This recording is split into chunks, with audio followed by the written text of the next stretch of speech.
അവകാശവാദങ്ങൾ പൊളിയുമ്പോൾ അന്താരാഷ്ട്ര നയതന്ത്ര രംഗത്ത് വീണ്ടും ഒരു വൻ ശക്തി പ്രകടനത്തിന് പശ്ചിമേഷ്യ വേദിയാക്കുകയാണ്. ഖത്തറിന്റെ തലസ്ഥാനമായ ദോഹയിൽ നടക്കാനിരിക്കുന്ന നിർണായക ചർച്ചകളെക്കുറിച്ച് US പ്രസിഡന്റ് ഡൊണാൾഡ് ട്രംപ് നടത്തിയ അവകാശവാദങ്ങളെ പൂർണ്ണമായി തള്ളിക്കൊണ്ട് ഇറാൻ രംഗത്തെത്തിയത് ആഗോള രാഷ്ട്രീയത്തിൽ പുതിയ ചർച്ചകൾക്ക് വഴി തുറന്നിരിക്കുന്നു. തങ്ങളുടെ ഉദ്യോഗസ്ഥർക്ക് ദോഹയിൽ വെച്ച് അമേരിക്കൻ പ്രതിനിധി സംഘവുമായി കൂടിക്കാഴ്ച നടത്താൻ യാതൊരു ഉദ്ദേശവുമില്ലെന്നാണ് ഇറാൻ ഔദ്യോഗികമായി വ്യക്തമാക്കിയിട്ടുള്ളത്. ട്രംപിന്റെ നയതന്ത്ര നീക്കങ്ങൾക്ക് കനത്ത തിരിച്ചടിയാകുന്നതാണ് ഇറാന്റെ ഈ പരസ്യമായ നിലപാട്. അതേസമയം ഖത്തറിൽ മരവിപ്പിച്ചു നിർത്തിയിരിക്കുന്ന $6 ബില്യൺ ഇറാനിയൻ ആസ്തികൾ വിട്ടുകിട്ടുമെന്ന പ്രഖ്യാപനത്തോടെ തങ്ങൾ വൻ നയതന്ത്ര വിജയം നേടിയെന്നാണ് ഇറാൻ പ്രസിഡന്റ് മസൂദ് പെസഷ്കിയാൻ അവകാശപ്പെടുന്നത്. ദീർഘനാളായ രാജ്യാന്തര ഉപരോധങ്ങളിൽ വലയുന്ന ഇറാന് സാമ്പത്തികമായി വലിയ ആശ്വാസം നൽകുന്നതാണ് ഈ ഫണ്ട് റിലീസ്. എന്നാൽ ഒരേ സമയം ഫണ്ട് കൈപ്പറ്റുകയും അമേരിക്കയുമായി നേരിട്ടുള്ള ചർച്ചകൾക്ക് തങ്ങൾ തയ്യാറല്ലെന്ന് വ്യക്തമാക്കുകയും ചെയ്യുന്നതിലൂടെ ഇറാൻ കടുത്ത രാഷ്ട്രീയ മേൽക്കോയ്മയാണ് പ്രകടിപ്പിക്കുന്നത്. ഈ പശ്ചാത്തലത്തിൽ പ്രമുഖ മാധ്യമ പ്രവർത്തകൻ റിഫാത്ത് ജാവേദ് നിരീക്ഷണം പങ്കുവച്ചിട്ടുണ്ട്.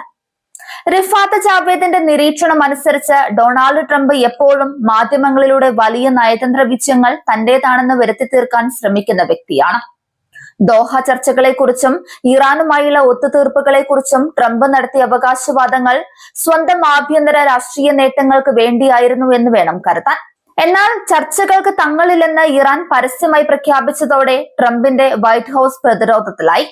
ഇത് ട്രംപിന്റെ നയതന്ത്ര തന്ത്രങ്ങളുടെ വലിയൊരു പരാജയമായാണ് റിഫാത്ത് ജാവേദ് വിലയിരുത്തുന്നത്. ഇറാൻ പ്രസിഡന്റ് മസൂദ് പെസഷ്കിയാനെ സംബന്ധിച്ചിടത്തോളം ഈ $6 ബില്യൺ തിരികെ ലഭിക്കുന്നത് ഭരണതലത്തിൽ വലിയൊരു നേട്ടമാണ്. മുൻപൊപ്പിട്ട ധാരണാപത്രങ്ങളുടെയും പരോക്ഷ ചർച്ചകളുടെയും ഫലമായാണ് ഈ ഫണ്ട് റിലീസ് സാധ്യമായത്. അമേരിക്കയുടെ കടുത്ത ഉപരോധങ്ങൾക്കിടയിലും തങ്ങളുടെ അവകാശപ്പെട്ട പണം വീണ്ടെടുക്കാൻ കഴിഞ്ഞത് ഇറാന്റെ ആഭ്യന്തര രാഷ്ട്രീയത്തിലും പെസഷ്കിയാന്റെ പ്രതിച്ഛായ വർദ്ധിപ്പിക്കും. ഖത്തറിലെ ബാങ്കുകളിൽ സൂക്ഷിച്ചിരുന്ന മൊത്തം $12 ബില്യൺ ഇറാനിയൻ ഫണ്ടിൽ പകുതിയാണ് ഇപ്പോൾ വിട്ടു നൽകാൻ പോകുന്നത്. ബാക്കി തുക കൂടി നേടിയെടുക്കാനുള്ള നയതന്ത്ര നീക്കങ്ങൾ ഇറാൻ ശക്തമാക്കിയിട്ടുണ്ട്.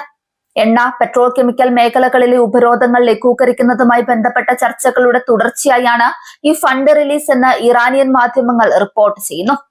എന്നാൽ ഫണ്ട് റിലീസ് ചെയ്യുമ്പോൾ തന്നെ അമേരിക്കയുമായി നേരിട്ടുള്ള ചർച്ചകൾക്ക് വിസമ്മതിക്കുന്നത് ട്രംപിനോടുള്ള ഇറാന്റെ കടുത്ത രാഷ്ട്രീയ നിലപാടിനെയാണ് വ്യക്തമാക്കുന്നത്. ചൊവ്വാഴ്ച ദോഹയിൽ വെച്ച് ഇരു രാജ്യങ്ങളുടെയും സാങ്കേതിക സമിതികൾ തമ്മിൽ കൂടിക്കാഴ്ച നടത്തുമെന്നുമായിരുന്നു ട്രംപിന്റെ വാദം. എന്നാൽ ഉയർന്ന തലത്തിലുള്ള രാഷ്ട്രീയ കൂടിക്കാഴ്ചകൾക്ക് ഇറാൻ തയ്യാറല്ലെന്ന് വ്യക്തമാക്കിയതോടെ ചർച്ചകളുടെ സ്വഭാവം മാറി മറിഞ്ഞു. ഹോർമുസ് കടലിടുക്കിലെ സുരക്ഷാ ക്രമീകരണങ്ങളും സൈനികമായ സംഘർഷങ്ങൾ ഒഴിവാക്കാനുള്ള ചർച്ചകളും പരോക്ഷമായി നടക്കുന്നുണ്ടെങ്കിലും ട്രംപിന് ക്രെഡിറ്റ് നൽകുന്ന രീതിയിലുള്ള യാതൊരു ഔദ്യോഗിക കൂടിക്കാഴ്ചയും ഉണ്ടാകില്ലെന്ന് ഇറാൻ തറപ്പിച്ചു പറയുന്നു.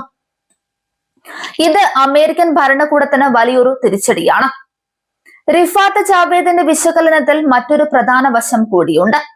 പശ്ചിമേഷ്യയിൽ ഇസ്രയേൽ ഇറാൻ സംഘർഷങ്ങൾ കൊടുമ്പിരി കൊള്ളുന്ന സാഹചര്യത്തിൽ അമേരിക്കയ്ക്ക് ഈ മേഖലയിൽ ഒരു യുദ്ധം ഒഴിവാക്കേണ്ടതുണ്ട്.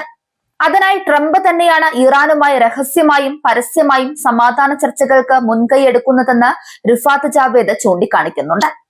ഇറാനിൽ നിന്ന് വരാവുന്ന ഏതൊരു തിരിച്ചടിയും തങ്ങളുടെ സാമ്പത്തിക താൽപര്യങ്ങളെയും ആഗോള എണ്ണ വിപണികളെയും ബാധിക്കുമെന്ന് അമേരിക്കയ്ക്ക് നന്നായി അറിയാം. പ്രത്യേകിച്ച് ഹോർമുസ് കടലിടുക്കിലെ കപ്പൽ ഗതാഗതത്തിന് മേൽ ഇറാന് പൂർണ്ണ നിയന്ത്രണമുണ്ട്. ഇവിടെ ഉണ്ടാകുന്ന ചെറിയൊരു തടസ്സം പോലും ആഗോള സാമ്പത്തിക രംഗത്തെ പിടിച്ചു കുലുക്കും.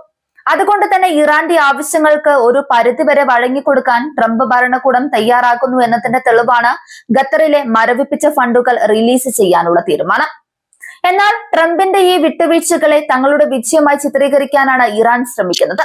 അമേരിക്കൻ സമ്മർദ്ദങ്ങൾക്ക് തങ്ങൾ വഴങ്ങില്ലെന്നും തങ്ങളുടെ അവകാശങ്ങൾ പോരാടി നേടുകയാണെന്നും ലോകത്തിന് മുൻപിൽ കാണിക്കാൻ ഇറാന് കഴിഞ്ഞു. ട്രംപിന്റെ അവകാശവാദങ്ങളെ തള്ളിക്കളഞ്ഞതിലൂടെ തങ്ങൾ ഇപ്പോഴും അമേരിക്കയോട് തുല്യശക്തിയായിട്ടാണ് നിലകൊള്ളുന്നത് എന്ന സന്ദേശമാണ് ഇറാൻ നൽകുന്നത്. ഈ രാഷ്ട്രീയ നാടകത്തിൽ മധ്യസ്ഥ രാജ്യമായ ഖത്തറിന്റെ പങ്കും വളരെ നിർണായകമാണ്. അമേരിക്കയുടെയും ഇറാന്റെയും താൽപര്യങ്ങൾ ഒരുപോലെ സംരക്ഷിച്ചുകൊണ്ട് ചർച്ചകൾ മുന്നോട്ട് കൊണ്ടുപോകാൻ ഖത്തർ വലിയ ശ്രമം നടത്തുന്നുണ്ട്. എന്നാൽ ഇരു രാജ്യങ്ങളും പരസ്പര വിരുദ്ധമായ പ്രസ്താവനകളുമായി രംഗത്തെത്തുമ്പോൾ ഖത്തറും വലിയ പ്രതിസന്ധിയിലാണ്. വരും ദിവസങ്ങളിൽ ദോഹയിൽ നടക്കുന്ന സാങ്കേതിക ചർച്ചകളുടെ പുരോഗതി ആശ്രയിച്ചായിരിക്കും പശ്ചിമേഷ്യയുടെ ഭാവി സമാധാനം നിലനിൽക്കുന്നത്.